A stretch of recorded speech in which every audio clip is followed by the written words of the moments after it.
Amazon and Google just reported earnings, and now it is clear that these are the best opportunities within the Max 7. I'm Mehdi Photographer Man, and today we are going to deep dive into the latest earnings for Amazon and for Google, and we are going to see why I think that these are the best opportunities for your portfolio amongst the Max 7 and why they're going to dominate the AI era going forward. So let's get started. Let's start with Amazon, because Amazon actually entered this earnings season with a lot of pessimism within its name. There was a lot of people adopting AWS, but what we've seen and what you can see actually in the stock price is that the earnings of Amazon was actually very, very good, and the market really liked it, especially on the AWS side. But first, let's start with a very high overview, especially in terms of numbers. Amazon numbers actually were pretty strong, and we have seen actually a growth in terms of net sales on a year-on-year basis of plus 13%, which is actually incredible given the size of Amazon business today.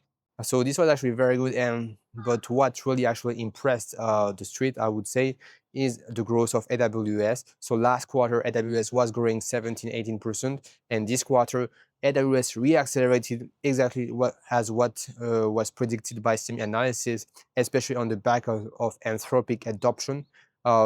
And AWS reaccelerated with plus 20% growth year over year.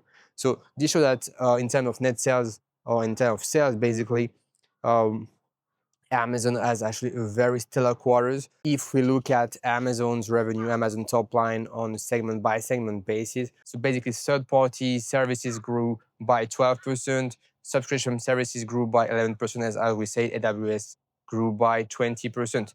And the advertising business as well grew by 24%. So as we can see, all segments growing double digit, and the most profitable segments, so advertising and AWS, growing more than 20% year over year. So actually very good. And the reacceleration of growth for AWS is actually showing that Amazon has actually a lot of cards to actually show Wall Street. Definitely a very good quarter for Amazon. The most important actually reported figures today was actually the free cash flow and investment made by Amazon. So as we can see on this slide, so free cash flow is actually collapsing for Amazon, but what does it show? It shows that Amazon is reinvesting basically everything that they are making. So we can see that in this quarter, they have operating cash flow of 35 billion, and they reinvested into CapEx, so more than 35 billion as well. So basically every spare dollar that Amazon has in terms of cash, they are reinvesting. So it's not actually very clear if they are reinvesting everything into AWS, or if they are partially reinvesting as well. So on the retail side, obviously, but so they are reinvesting in all their business lines. And so that's why I think that what we can see is that Amazon is the Max 7, and even the company with the most CapEx today, so in the market. So it doesn't mean that they are just like spending frivolously. It just means that they are the ones seeing the most opportunity for growth, and this is basically like what we are going to see going forward. So yes, so going forward, basically Amazon is still a very good opportunity today in the market. Why? Because it has a long growth runaway. So a runaway in the AWS market, runaway in the advertising, and a runaway in the retail business. On the retail business, like the thesis is a bit different, because what are we playing on here? We are playing on obviously increasing the different business lines that they can offer, especially thanks to their logistics business, meaning that they can offer fresh delivery, for example, they can offer pharmacy, they can offer a wide variety of delivery, and even more, I would say, convenient for the consumers, as what we are seeing with basically businesses like Costco or Walmart. So these are a bit different, but what we can see is that there is a huge growth potential still in the retail business for Amazon, and this is only on the top line. Now, if we look at the opportunity as well in terms of margin, definitely robotics and AI is going to help Amazon. We have seen that with the latest news mentioning that they are going to basically not need to employ 600,000 people thanks to AI and robotics, while they are trying to downplay that, saying that humans are going to work along robotics. But the reality is that we all know that is that robots and automation is going to replace human as much as possible. So Amazon is going to see phenomenal margin expansion in the coming years thanks to that. And that's basically what we are seeing in the CapEx. And I wouldn't be surprised that they are using basically the AI CapEx story, the AI CapEx thesis to massively invest in terms of automation and robotics without people actually noticing too much, because the impact in terms of labor and the impact in terms of employment are going to be massive. Then when we move to the AWS story, so we are seeing that AWS is reaccelerating still with a very, very wide basis and a large revenue basis, basically. And also, a lot of people have actually left AWS for dead in terms of AI. But what we are seeing is that first with Anthropic, but with a lot of different companies, they are uh, they are starting to actually adopt AI from AWS. The very interesting point is that the way companies are using AI from AWS is very different from the way they are using AI with Azure, for example. And what we are seeing is that the services that are provided by the three main hyperscalers are starting to diverge a little bit, with Microsoft focusing a little bit more on enterprise, even though they are supporting OpenAI, but AWS is supporting different type of companies in a very different way, as we are seeing with Anthropic, for example. But there are a lot of companies relying on AWS, and the fact that they have still a wide base of customers for their regular or legacy cloud services, they're going to be able to ramp up their AI service as well, but in a very different way. We will see as well with Google. I think that Google and Amazon are very similar play in terms of cloud, in the sense that these are two players who have the resources to provide AI services or AI workloads in a much more efficient way, thanks especially to their hardware. So we have seen that with Google TPUs, but as well, so the Trainium chips from Amazon are actually very, very efficient, and they are starting to actually offer these services to more and more companies that are realizing that Amazon is providing a very cost-efficient solution for AI workloads. And all of this talk about AWS is actually shown in the numbers, especially on the backlog for AWS. So more than $200 billion of backlog for AWS. So definitely the growth going forward is still actually ensured by this backlog. And what we are seeing is that a lot of demand, and actually Amazon is responding to this huge demand for AI workloads and for infrastructure with more and more build out.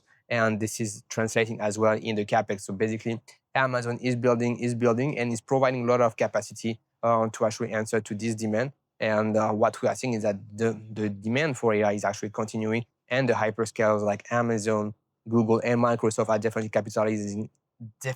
capitalizing on this very huge demand. What's very interesting is that Amazon and Google, they have their custom chips. So this is a slightly different story than NVIDIA. Definitely the winner in all of that is going to be TSM, so Taiwan Semiconductors. But the point here is that the demand for AWS here for Amazon is actually very strong, and Amazon is building very fast. So we've seen that they have been able to put online 3.8 gigawatts of data centers like very recently, especially with the Trainium chips and especially for Anthropic. And so, which is very interesting because Anthropic is now relying on both Amazon and Google with the TPU and the Trainium chips. And as we say, like the story in terms of how they're going to win in terms of AI workload is very similar for Google and for Amazon, in the sense that they're going to provide much more efficient ways to actually train and infer these different AI models. So definitely something to actually keep an eye on. And we will actually see that AWS is going to continue to perform at a very nice pace going forward. And that's why Amazon is still a pretty good opportunity today in the market. So now let's review Alphabet earnings, because Alphabet also reported earnings last week. And it was also actually very good earnings from Alphabet. So all the expectation we have seen on this channel actually have been delivered. So we have said previously in different videos that Google is the AI leader and is the AI winner, and this has translated into the figures this quarter. So what we have seen first is that total revenue for Alphabet grew by 16% year over year, which is actually fantastic, especially given the size also of Google, and all their different business lines are growing double digits. So we are seeing Google search growing 14%. We are seeing YouTube also growing in a very similar way. We are seeing Google Cloud growing 34%, coming from a 32% growth last quarter, so reaccelerating as well. So really a stellar quarter for Alphabet, and we are really seeing that they are delivering on AI. We are seeing also, for example, that they have more than 650 million users for Gemini, 650 million monthly active users for Gemini services. So Google now is definitely showing that they are the leader in terms of AI. They are capitalizing on their full stack of AI with the hardware, with the models, with the data, and with the services. So we have said that previously in videos like a few months ago when people did not realize that and that the stock actually was trading at $150. But today, I think this is very apparent to everyone because now Google is making more and more money from AI and everybody is actually trying to get their TPUs, and this also translating into the different numbers. And as well, very similarly to Amazon, so Google is seeing tremendous demand for Google Cloud. I think Google Cloud is going to become one of the most important business segments for Google, and we are definitely going to see more and more investment. So what we are seeing, for example, is that the capital expenditure, so capex for Google, is also growing very, very rapidly. So in this latest quarter, so they had like 23 billion of capex compared to 35 billion of Amazon that we've seen just previously. And on a trailing 12 months basis, so what we are seeing is that their free cash flow is also very impacted by all this capex. One big difference between Google and Amazon is that Google is going free cash flow still, and they are still a cash generating machine. They are still doing buybacks, and they are still growing free cash flow, which actually allows them like to reinvest even more and still remain very, very flexible. So definitely Google is in a very, very good position, especially in terms of financial health. Amazon is deciding to not give back anything to shareholders and reinvest in everything back into the business.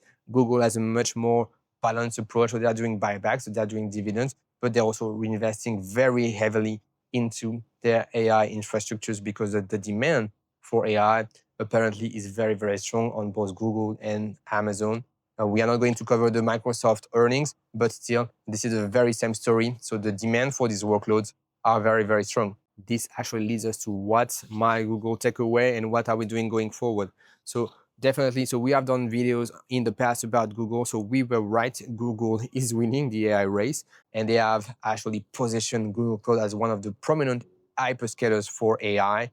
Everybody is fighting to get their TPUs, and definitely Google Cloud is going to continue to grow very, very fast and is going to be a very tough competitors for AWS and for Azure going forward. So really, Sundar Pichai did an amazing job in the previous few quarters, and especially with Demis Hassabis from Google Mine, for Google DeepMind. And what we are seeing is that they are delivering today on the promises of AI. And I think that they're going to continue. They are going to continue to dominate this AI race because they have all the tools. And so that's why today I think that Google is one of the best opportunity in the market if you believe that this AI trend is going to continue. So I would say if you're already on Google, so what I'm doing because I already on Google is I'm just going to keep it because in terms of valuation, Google now is actually, I think, fairly valued, especially at $290 per share.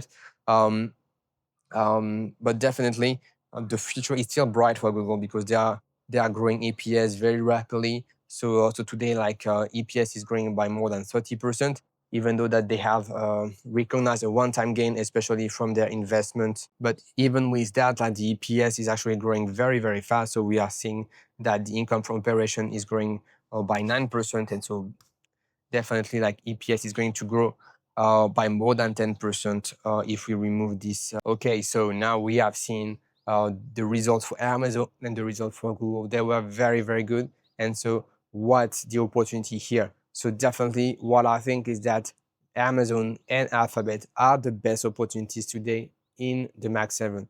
First, because they are both, I think, today fairly valued.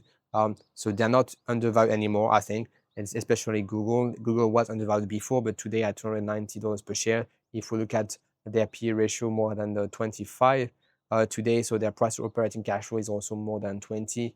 So I think that these are very fair valuation. So this is one thing. The other thing is that now I think that the crowd and the market actually caught up on the thesis of both Amazon and Google, meaning that the expectations have actually risen up, and meaning that we don't have a setup which was as good as what we had before. But having said that, the trend is very strong for Amazon and for Google.